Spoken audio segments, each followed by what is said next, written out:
Bien, la ecuación entonces que estamos definiendo en donde, lo que es el valor de la ecuación en función del peso volumétrico, la altura del talud y los ángulos beta y teta, nos va a servir para determinar lo que correspondería a el ángulo teta crítico.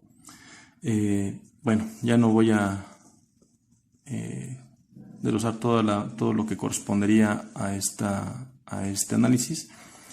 Solamente voy a establecer que se va a derivar entonces la ecuación respecto al plano de falla, se va a ocupar el principio de máximos y mínimos, y además voy a establecer que los valores del peso volumétrico del suelo, altura del talud y beta son valores constantes. De tal forma que entonces la ecuación sería derivada con respecto al valor de teta, y esto igualado a 0, de tal forma que al final lo que voy a obtener es lo que vamos a llamar el valor de teta crítico, que en este caso va a ser el valor de beta más phi, y esto entre 2. Recordemos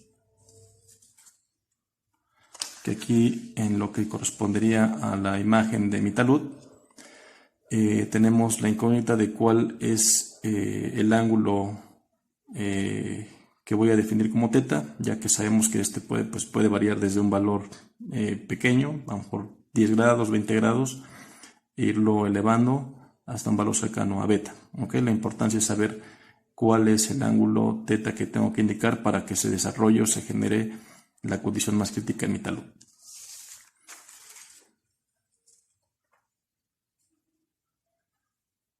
Entonces, aquí estoy indicando que el ángulo teta crítico va a ser el valor beta, que es la inclinación del talud, más el ángulo de fricción interna del suelo, y esto entre 2. De esta forma vamos a establecer lo que es el valor de teta crítico, o la inclinación que tiene la superficie de falla.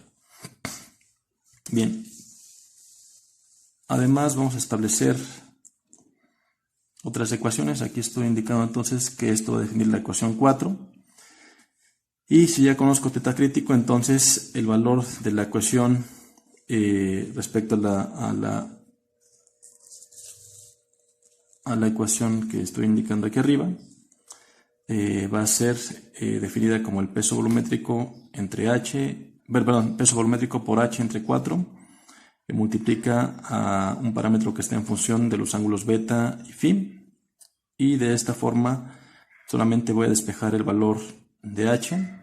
Si ya conozco que teta es el ángulo crítico, tengo el ángulo crítico, entonces puedo definir cuál es la altura crítica que tiene que tener el talud para un factor de seguridad igual a 1, y correspondería a una ecuación que está en función de la ecuación, el peso volumétrico y los ángulos beta y phi.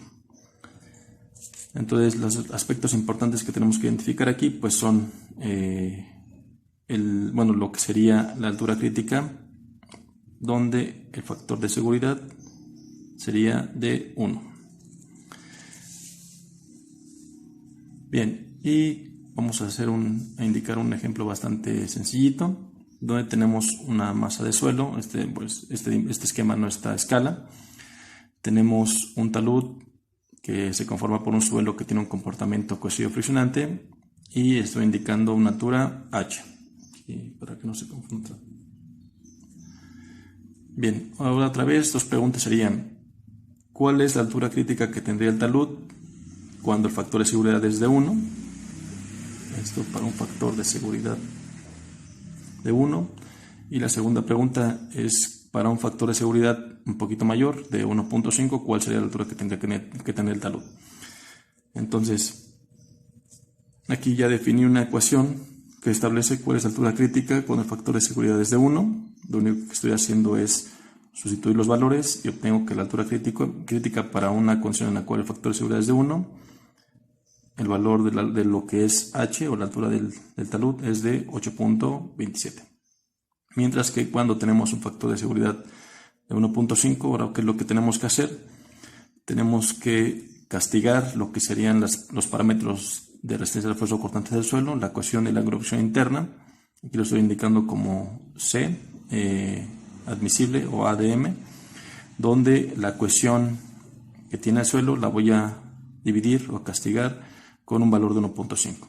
Entonces, la cohesión pasa de tener un valor de 8.2 a 5.47 kilonewtons por metro cuadrado.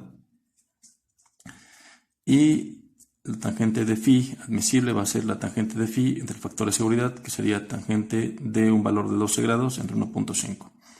Aquí es obvio que lo que correspondería al valor lo podríamos definir como un ángulo también, o hacer una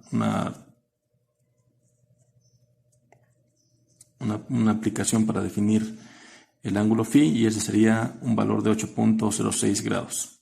Entonces, aquí yo establecí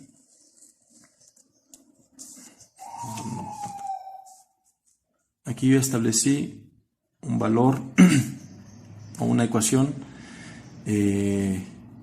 donde establece que la ecuación es igual a estos parámetros, y lo que voy a hacer pues nada más es sustituir valores, pero ya castigados, es decir, C admisible y ángulo de fricción interna admisible, de tal forma que la única incógnita que voy a tener en la ecuación es esta h.